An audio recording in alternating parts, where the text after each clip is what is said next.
ବର୍ଷା ହେଲେ ଗୁହାଳରେ କଟୁଛି ବୃଦ୍ଧ ଦମ୍ପତିଙ୍କ ଜୀବନ। ଆବାସ ଯୋଜନାରୁ ବଞ୍ଚିତ ଦମ୍ପତି ବାରମ୍ବାର ଆବେଦନ ପରେ ବି ମିଳୁନି ଘର, ବଢୁଛି ଦୁର୍ଦ୍ଦଶା।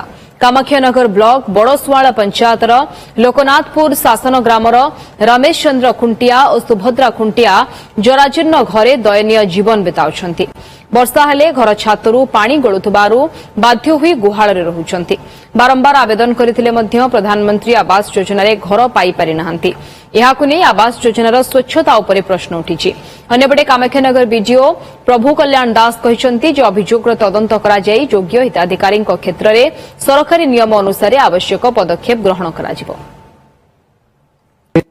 ଜାଗା ଆମର ରେକର୍ଡ କିନ୍ତୁ ଗୋଟେ ବିଷୟ ଗଲା ରାସ୍ତାରେ ଆଉ 2 ବିଷୟ ଜାଗା ମୋର ଶାସନରେ 2 ବିଷୟ ଜାଗା କିନ୍ତୁ 19 ମସିହାରୁ ବାତ୍ୟା ବର୍ଷଠୁ ଘର ଆଉଛି ଘର କାହାକୁ ବିକି ଦଉଛନ୍ତି। ମୁଁ ବହୁତ ଅବସ୍ଥାରେ ଅଛି।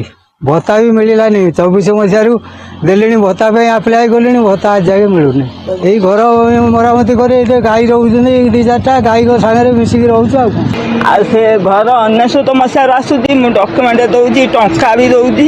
ସେ ବାପା ଘର ଖଣ୍ଡ ମତେ ଦଉନାହାନ୍ତି ସବୁବେଳେ ନା ଆସୁଛି କିନ୍ତୁ ଘର ଖଣ୍ଡ ଦଉନାହାନ୍ତି।